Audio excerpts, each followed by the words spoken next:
اللہ تعالیٰ آپ کو اور آپ کے بیماروں کو صحت کاملہ نصیب فرمائے، آمین۔ اللہ کے رسول صلی اللہ علیہ وسلم نے 3 دفعہ یہ دعا فرمائی، اللہم ارحم خلفائی، اللہم ارحم خلفائی، اللہم ارحم خلفائی، یا اللہ میرے خلفاء پہ رحم فرما، آمین۔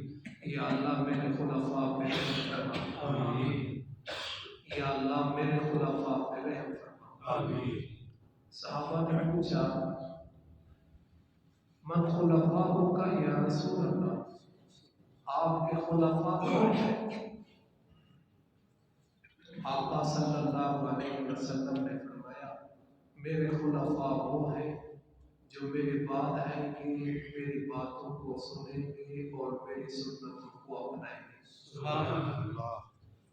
یہ سیرت النبی صلی اللہ علیہ وسلم کا یہ جو حلقہ لگتا ہے، یہ آپ کی خوش نصیبی کی وجہ سے محفل اور یہ مجلس سجدی ہے،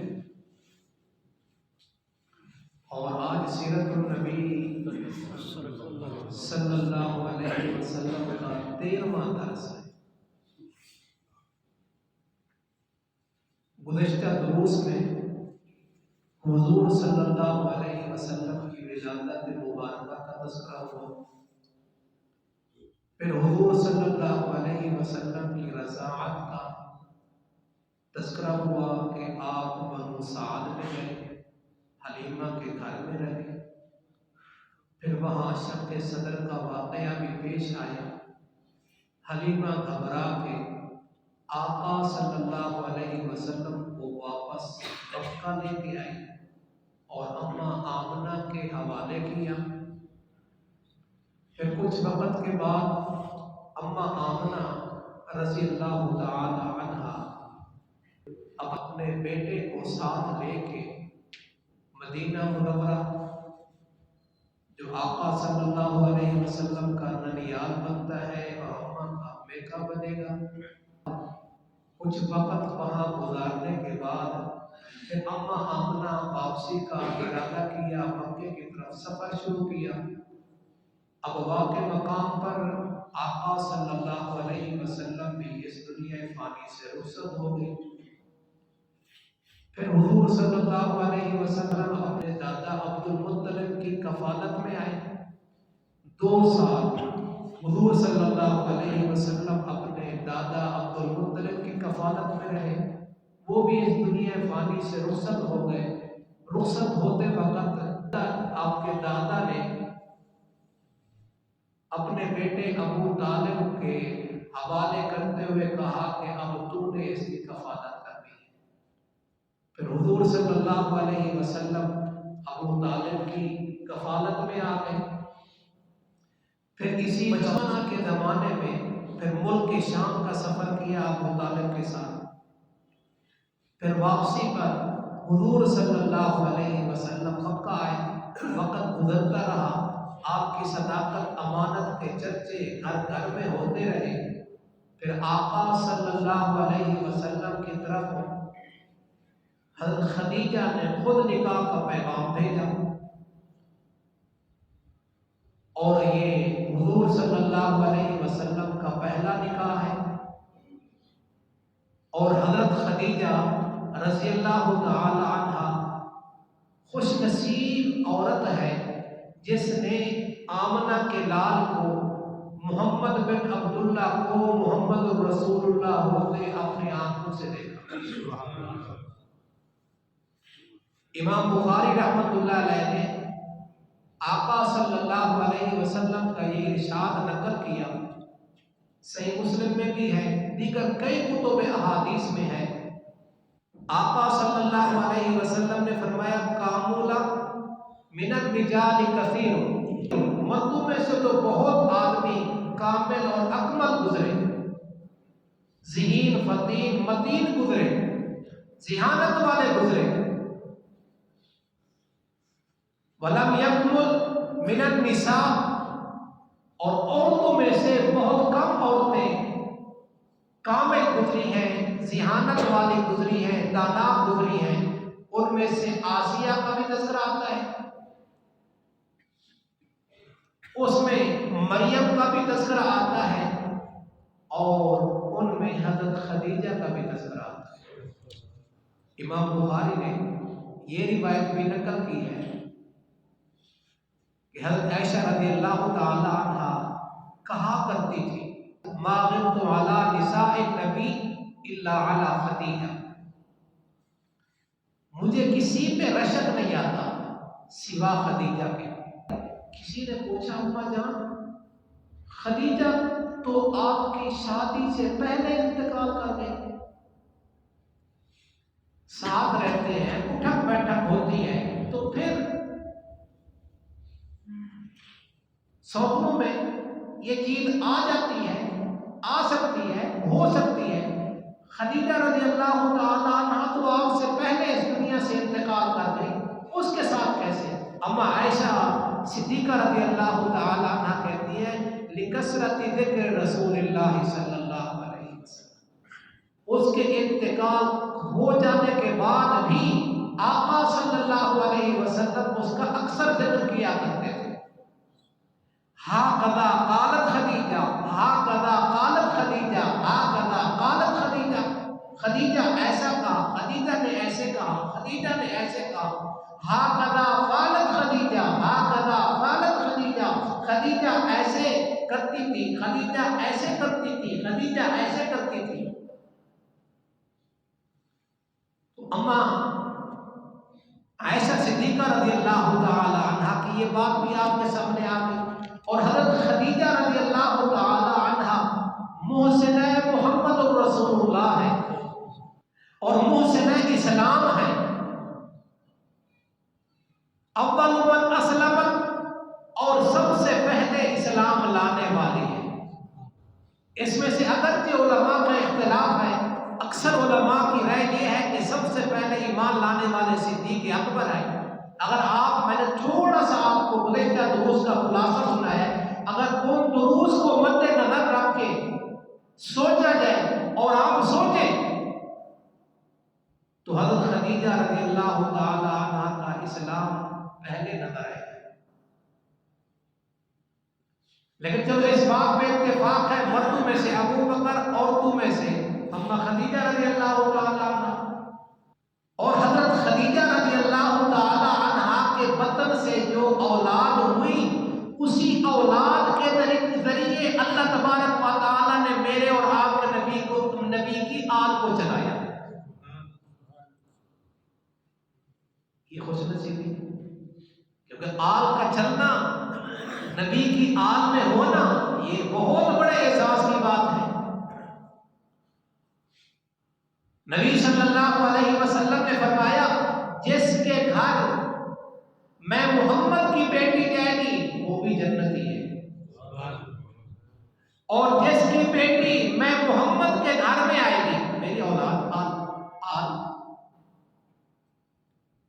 جس کی بیٹی میں محمد کے گھر میں آئے گی وہ گھرانہ بھی جنتی۔ آل کس سے چلی ہے؟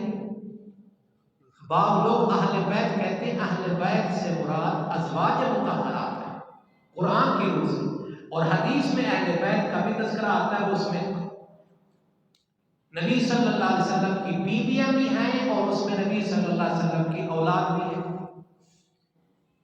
تو بہرحال حضرت خدیجہ رضی اللہ تعالی عنہ کا نکاح ہوا کہ 1400 سال کی تاریخ میں، خاص کر قریب کے زمانہ میں، میرے اور آپ کے نبی صلی اللہ علیہ وسلم کی شان میں گستاخی کرنے والے اور نبی صلی اللہ علیہ وسلم کی شادیوں کو لے کر آقا صلی اللہ علیہ وسلم کی تنقید کرنے والے تھے، ہیں، شاید رہے ہیں۔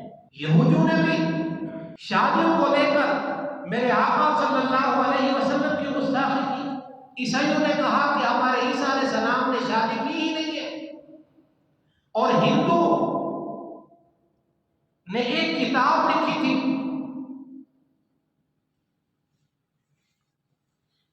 میں سوچ رہا تھا کہ اس کا نام نہیں لوں گا، لیکن اب بھی سوچ رہا ہوں کہ نام نہ لوں تو آپ تک بات کیسے پہنچے گی، اور ہمت پھر بھی نہیں ہو رہی، ابھی تک زبان ساتھ نہیں دے رہی۔ تو اس نے میرے آقا صلی اللہ علیہ وسلم کی شادیوں کو لے کر اعتراض کیا اور کتاب لکھی اور توہین کی۔ غازی علم الدین شہید رحمت اللہ علیہ نے اس کو واصل جہنم کر دیا۔ اصل بات کی طرف توجہ کرنی ہے، جس علاقے میں میرے آقا صلی اللہ علیہ وسلم کی ولادت ہوئی، بچپن گزرا، لڑکپن گزرا، جوانی میں آئے، شادی تک پہنچے، اس علاقے میں کثرت سے شادیاں کرنے کا رواج تھا، اور جس علاقے میں اور آپ بیٹھے ہوئے ہیں ہم ہندو سے متاثر ہیں۔ کئی چیزیں اب تک ہمارے ہندوانہ ہمارے اندر کئی جاری ہیں وہ رسم و رواج کی، کیونکہ ہمارے بڑے ادھر سے آئے تھے نا، تو پہلے تو اکٹھے تھے، پاک و ہند پاک و ہند، تو اب یہاں یہ بات معیوب سمجھی جاتی ہے۔ جس علاقے میں میرے آقا صلی اللہ علیہ وسلم تھے وہاں معیوب نہیں تھا، ان علاقوں میں بدکاری کا تصور نہیں۔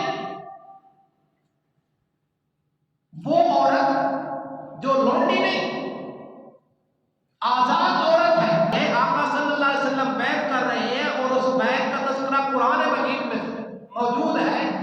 یا ایھا النبی اذا جاءک المؤمنات یبایعنک علی ان لا یشرکن باللہ شیئا ولا یسرقن ولا یزنین ولا یقتلن اولادہم۔ اس میں ایک لفظ بدکاری کا بھی ہے، ولا یزنین۔ جب آقا صلی اللہ علیہ وسلم بیعت لیتے ہوئے ان سے یہ بات کی کہ زنا نہیں کرنا، تو وہ جو عورتیں تھیں ان میں سے ایک بول اٹھی، یا رسول اللہ آزاد عورت بھی بدکاری کر سکتی ہے؟ اور جس علاقے میں اور آپ ہیں، اب اس کی تفصیل آپ کو سنانے کی ضرورت نہیں ہے، بلکہ ایسی باتیں تو آپ سے مجھ تک پہنچی ہیں۔ تو یہ ایک جنرل طور میں ایک بات کی ہے، لیکن اس پہ دلائل بھی دوں گا، کیونکہ آپ کی مجلس کی یہ ریکارڈنگ ہو رہی ہے، یہ بیان ریکارڈ ہو رہا ہے، تو انشاءاللہ اللہ تعالیٰ کی توفیق سے یہ بھی کئی لوگوں کی آنکھوں اور کانوں سے ٹکرائے گا، یہ بیان ان تک پہنچے گا۔ دوسری وجہ کہ میرے اللہ کا حکم، ہمارا عقیدہ ہے ما ينطق عن الهوى ان هو الا وحی یوحی، میرے نبی اپنی خواہشات کے مطابق زندگی نہیں گزارتے، بلکہ وحی کی طرف، وحی کی تابع داری میں زندگی گزارتے ہیں، اللہ کے حکم کے مطابق زندگی گزارتے ہیں۔ تو اللہ کا حکم، اور جو پہلی شادی ہو رہی ہے خدیجہ کے ساتھ، وہ آپ صلی اللہ علیہ وسلم سے عمر میں 15 سال بڑی۔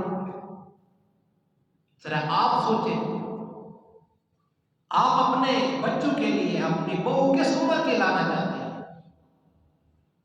یا نوجوان بھی بیٹھے ہیں، وہ اپنے لیے کس قسم کی عورت کا انتخاب کرے گا؟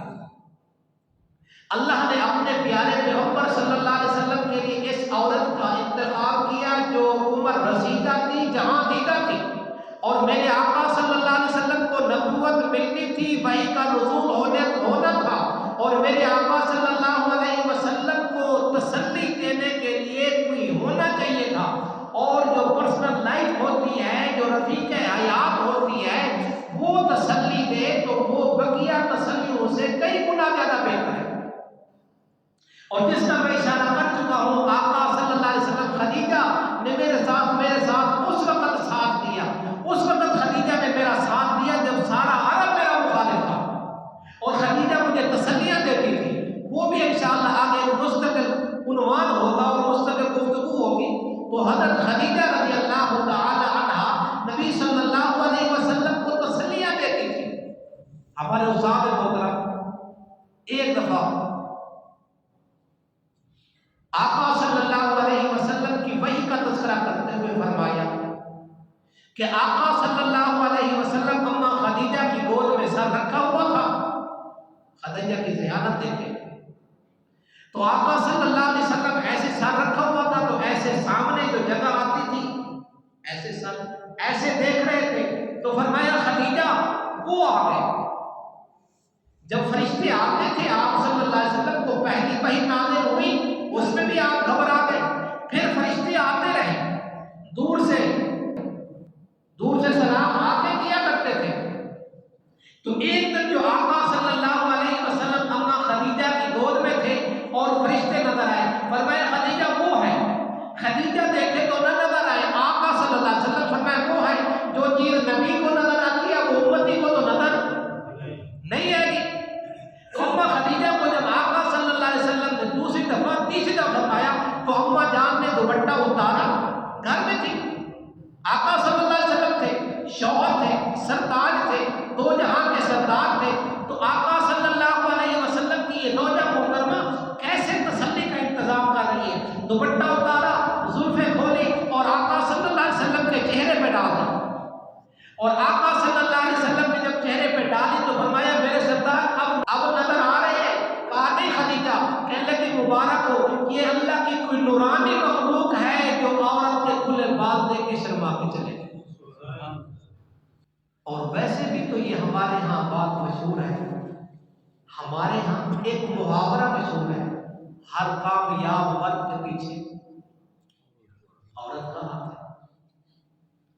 اور جس نبی کی بیوی ایمان لے آئی اس نبی کی اللہ نے امت بھی بڑھے. اس نبی کو نبوت کے منصب میں اور دعوت و تبلیغ میں اتنی دشواریاں اور مشکلات نہیں آئی. اور جن نبیوں کی بیویاں ایمان نہیں لائی کافرہ تھی امرأۃ لوط ان نبیوں کو بڑی مشکلات ہوئی بڑی دشواریاں ہوئی. ان کی امت کی تعداد بھی زیادہ نہیں بڑھی.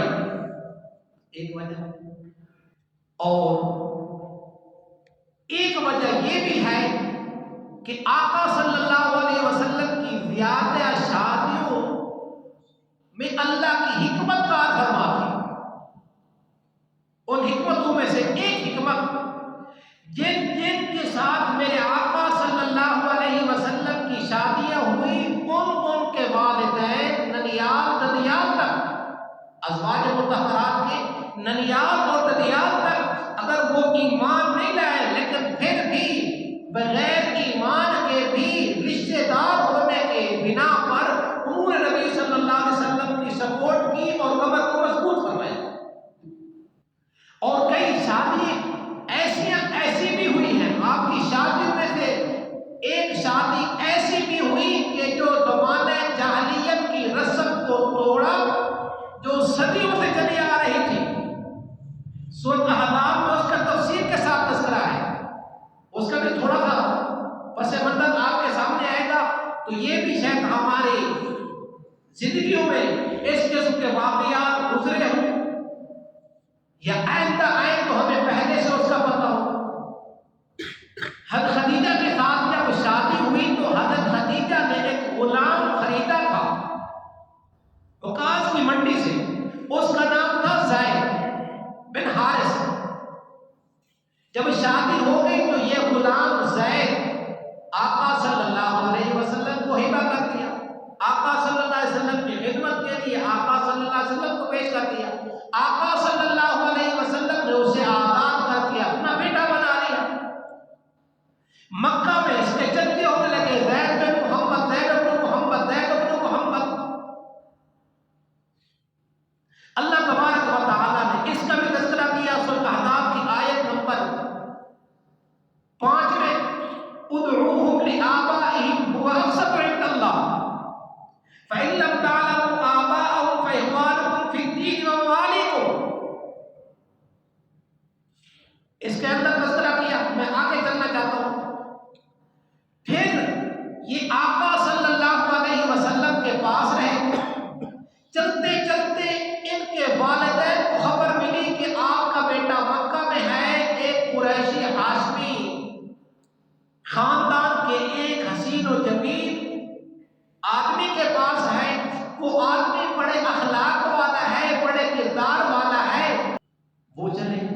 گھر سے پیسے بھی غلام بنا ہوا ہے تو اب ہمیں خریدنا پڑے گا، حالانکہ حقیقت میں یہ غلام نہیں تھا، یہ کھیل رہا تھا۔ جیسے آج کل بچوں کو اغوا کرنے کی بیماری ہے، اس زمانے میں بھی تھی، انہوں نے اس کو پکڑا اور منڈی میں آ کے بیچ دیا، حضرت خدیجہ نے خرید لیا، آپ صلی اللہ علیہ وسلم کو پیش کر دیا۔ وہ آئے اور نے کہا یا رسول اللہ یہ غلام نہیں ہے، ہمارا بیٹا ہے، آپ مہربانی فرمائیں، جو پیسے لیتے ہیں جو چیز لینا چاہتے ہیں ہم دینے کے لیے تیار ہیں، یہ بچہ ہم لینے کے لیے آئے ہیں، بچہ ہمیں واپس کیا جائے۔ تو آقا صلی اللہ علیہ وسلم نے فرمایا سبحان اللہ، میں وصل کرنے کے لیے آیا ہوں، فصل کرنے کے لیے نہیں، میں ملانے کے لیے آیا ہوں، جدا کرنے کے لیے نہیں۔ اگر بیٹا یہ زید آپ کے ساتھ جانا چاہے تو مجھے کوئی اعتراض نہیں، میں کوئی بات نہیں کروں گا۔ وہ حارث چچا زید کا باپ بھی تھا، زید کا چچا بھی تھا، وہ بڑے خوش ہو گئے کہ بیٹا ہمارا کیوں نہیں جائے گا، غلامی میں ہے تو ہم اپنے ساتھ لے جاتے ہیں، جائے گا۔ زید کے پاس گئے کہ اب آپ کی مرضی، ہمارے ساتھ جانا چاہتی ہیں ادھر رہنا چاہتی ہیں۔ زید نے ایک نظر باپ کو دیکھا، پھر آقا صلی اللہ علیہ وسلم کو دیکھتے ہی لمحہ زید لیے بغیر کہا ابا اماں کو سلام کہنا، میری بہن کو بھی سلام دینا، اور زندگی رہی تو کبھی آ جاؤں گا، لیکن میں آپ کی ساتھ جا کر آزاد ہو جاؤں، میں محمد کی غلامی پہ اس کو ترجیح نہیں دیتا، میں آزادی کو محمد کی غلامی پہ ترجیح دیتا ہوں۔ آقا صلی اللہ علیہ وسلم کے پاس رہنے لگا۔ آقا صلی اللہ علیہ وسلم نے اپنی پھوپھی کی بیٹی زینب بنت جحش رضی اللہ تعالی عنہ کی طرف نکاح کا پیغام بھیجا۔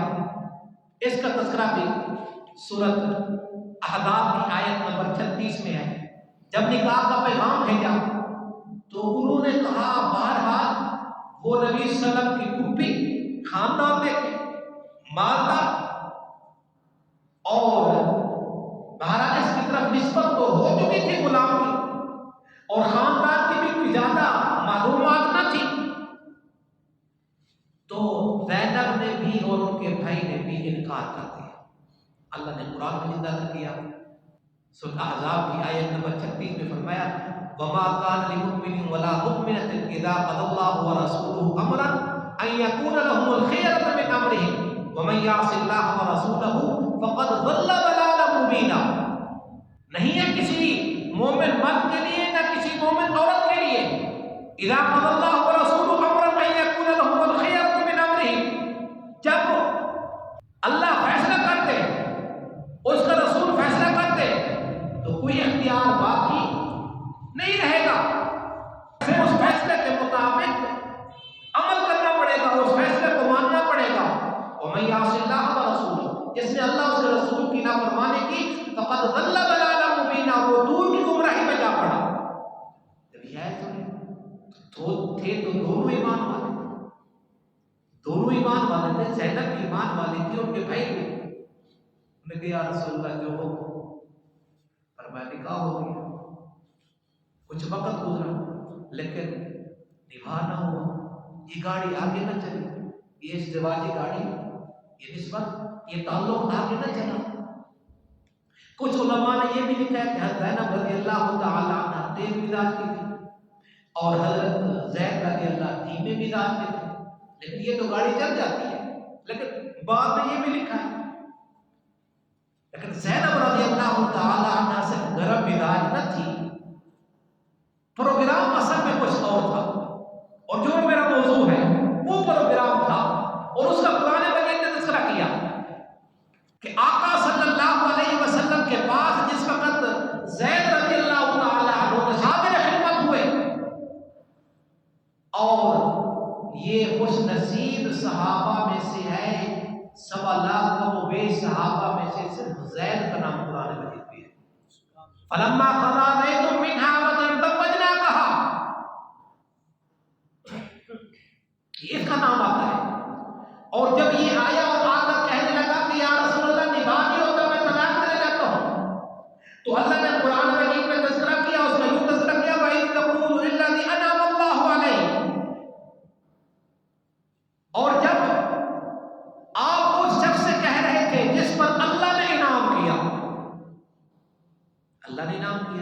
نبی صلی اللہ علیہ وسلم کی خدمت نصیب فرمائے، نبی صلی اللہ علیہ وسلم کی قسمت نصیب فرمائے، نبی صلی اللہ علیہ وسلم کی پرورش میں آ گئے، نبی صلی اللہ علیہ وسلم کی خدمت میں آ گئے۔ احسانوں میں سے ایک احسان وَأَنْعَمْتَ عَلَيْهِ، اور آپ صلی اللہ علیہ وسلم نے بھی اس پر انعام کیا کہ اپنی پھوپھی کی بیٹی کے ساتھ نکاح کرا دیا۔ تو وہ آ کر کہتے ہیں یا رسول اللہ میں طلاق دینا چاہتا ہوں، امسک علیک زوجک، آپ صلی اللہ علیہ وسلم کی تمنا تھی، آپ روک رہتے تھے کہ چھوٹے موٹے اختلافات ہوتے رہے، طلاق نہ دو، اتق اللہ، اور آقا صلی اللہ علیہ وسلم نے فرمایا اللہ تعالیٰ سے ڈرتے رہو، معمولی معمولی باتیں ہو جاتی ہیں، طلاق تک بات نہ کرو، وَتُخْفِي فِي نَفْسِكَ مُبْدِيهِ، آپ اپنے جی میں وہ بات چھپا رہے تھے جس کو اللہ ظاہر کرنا چاہتا ہے، وَتَخْشَى النَّاسَ، اور آقا صلی اللہ علیہ وسلم لوگوں سے ڈر رہے تھے، اور اللہ نے فرمایا وَاللَّهُ حَقُّ أَن تَخْشَىٰ، حالانکہ اللہ تعالیٰ کی ذات زیادہ حقدار ہے کہ اس سے ڈرا جائے۔ اب یہ کیا ڈر ہے؟ اللہ تعالیٰ نے اپنے نبی کے دل میں یہ بات ڈال دی کہ اگر زید طلاق دے گا تو اس کی دل جوئی کے لیے پھر ایسا کام ہو جو پہلی کمی کو دور کر دے، اس سے اعلیٰ کی نسبت ہو جائے، اس کو کوئی مقام مل جائے، اس کو کوئی اور بڑی نعمت مل جائے، وہ چھوٹی جو کمی کوتاہی اور غلطی اور غم ہے چھوٹا وہ دور ہو جائے۔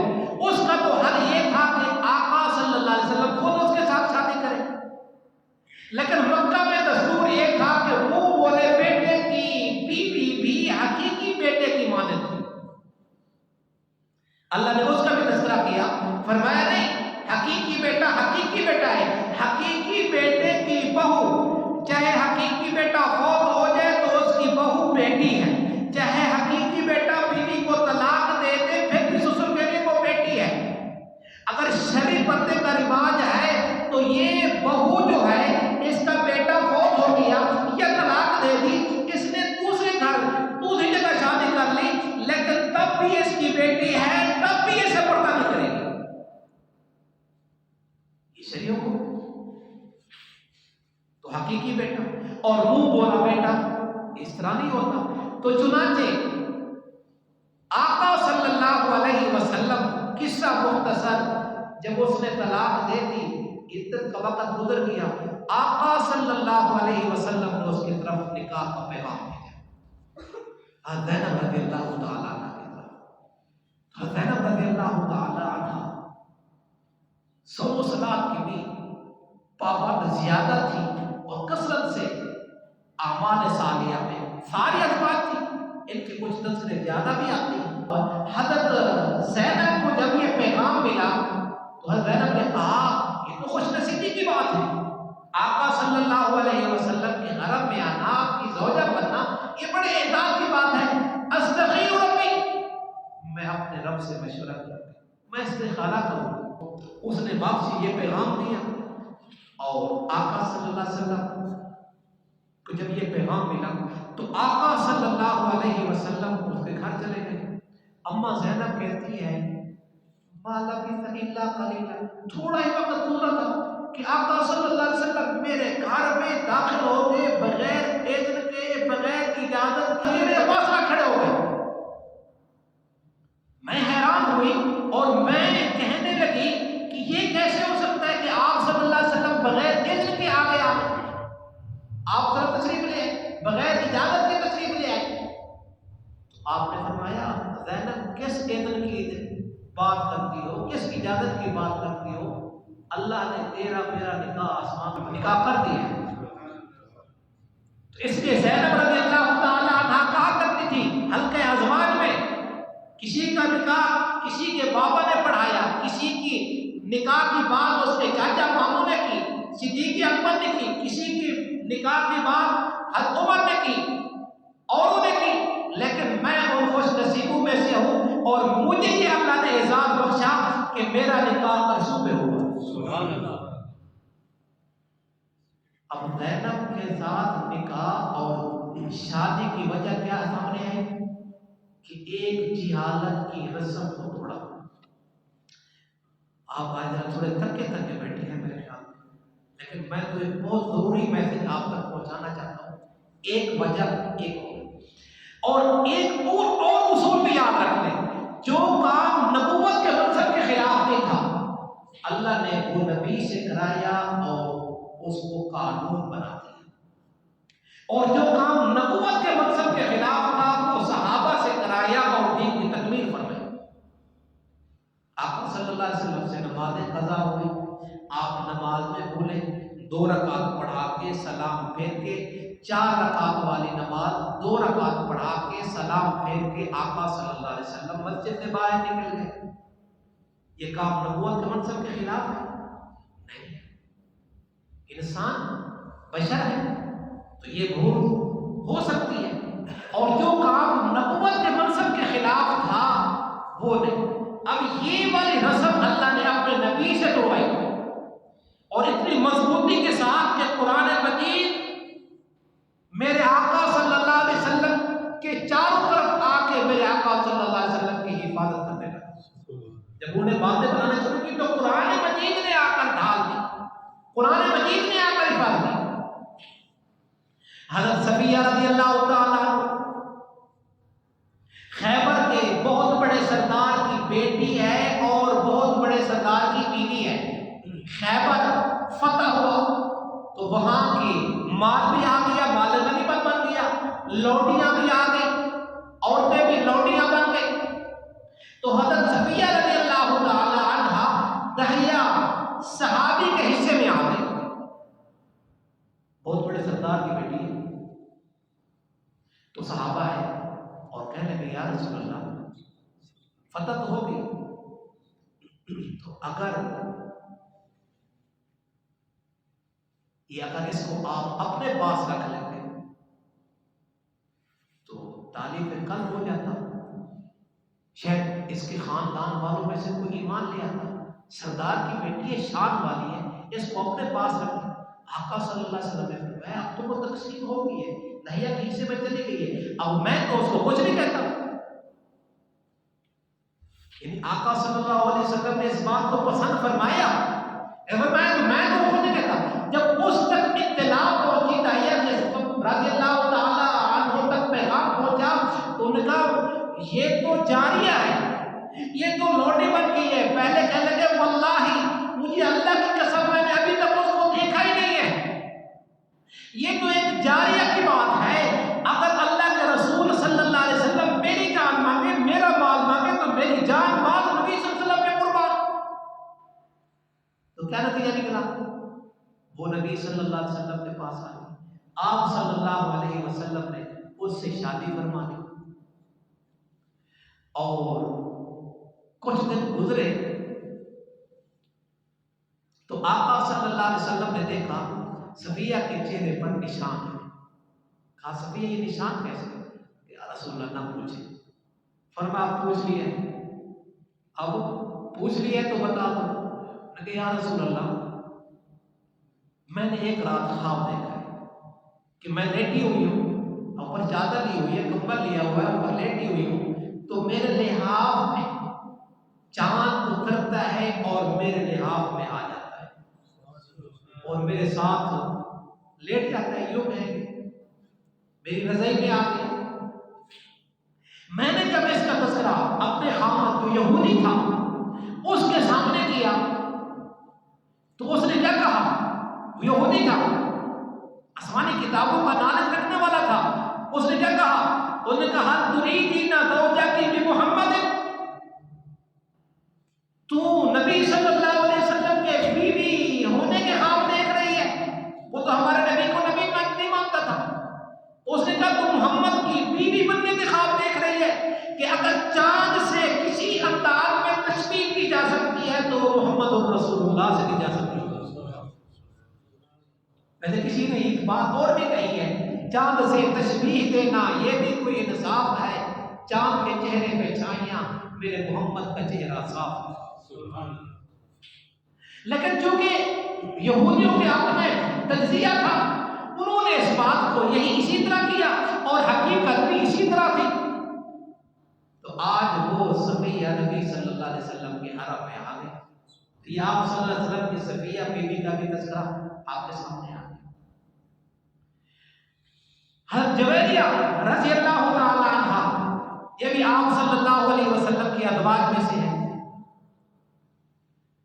اما عائشہ صدیقہ رضی اللہ تعالی عنہا کہتی ہے جویریہ سے زیادہ خوش نصیب میں نے کسی کو نہیں دیکھا۔ کون کہہ رہی ہے؟ عائشہ رضی اللہ تعالی۔ کسی نے پوچھا ہم بچہ ہو کیسے؟ فرمایا بنی مختلف غزوے میں نضر ابن حارث جو نبی صلی اللہ علیہ وسلم کا مقابلہ کرنا چاہتا تھا، شکست ہوئی، ان کی بیٹی بھی مال غنیمت میں آ گئی۔ یہاں بھی یہی صورت صحابہ نے آقا صلی اللہ علیہ وسلم سے خدمت میں عرض کی کہ یا رسول اللہ یہ اپنے پاس رکھ لیں تعریف قلب کے لیے، شاید یہ لوگ ایمان اسلام لیں، اور اسی طرح 100 سے زائد اور عورتیں اور بچیاں لونڈیوں کی شکل میں آ گئی، صحابہ کرام میں آ گئی، کچھ 100 یا کم و بیش۔ تو اما عائشہ کہتی ہے نبی صلی اللہ علیہ وسلم نے اس بات کو پسند کیا، آقا صلی اللہ علیہ وسلم نے اسے اپنے زوجہ کا درجہ دے دیا۔ تو اما کہتی ہے پھر کیا دیکھا فَأَعْتَقَهُمْ فَأَعْتَقَتْ مِئَةَ امْرَأَةٍ، کہ جب یہ نبی صلی اللہ علیہ وسلم کے پاس آئی تو جو اور ان کے خاندان کی لونڈیاں بنی، ان کے رشتہ دار اور قبیلے کی لونڈیاں بنی، پھر صحابہ کرام نے کہا کہ یہ تو نبی صلی اللہ علیہ وسلم کی زوجہ محترمہ کی رشتہ دار بننے والی ہیں، تو ہم ان کو لونڈیاں کیسے بنا سکتے ہیں؟ انہوں نے ان سب صحابہ نے ان کو آزاد کر دیا۔ کتنی آزاد ہوئی؟ 100۔ یہ ایک شادی کا حضرت ام حبیبہ کا تذکرہ، ابو سفیان کی بیٹی ہے۔ تو بہرحال یہ بات ذہن میں رکھ لیں اور پکا کر لیں، اور اس سبق کو یاد کرنا ہے، آپ نے نوٹس لگانے ہیں اور اس کو یاد کرنا ہے۔ کل کلا ابھی دشمنوں کی ہر قسم کی سازشیں ہو رہی ہے، کل کلا اگر ہمیں علم نہیں ہوگا، ہم اپنے بچوں کو نہیں بتا سکیں گے، تو پھر ہمارے بچے ان کے ساتھ کیسے بات کر سکیں گے، کیسے اپنے نبی کی شان اور ختم نبوت کا تحفظ کر سکیں گے؟ اس کو نوٹس بھی لگانا ہے، یاد بھی کرنا ہے، بچوں کو بھی یہ سنانا اور پڑھانا ہے۔ تو آقا صلی اللہ علیہ وسلم حضرت خدیجہ کے ساتھ نکاح ہوا، آقا صلی اللہ علیہ وسلم کے ساتھ رہنے لگی اور اسی سے اولادیں ہوئی، اور پھر آقا صلی اللہ علیہ وسلم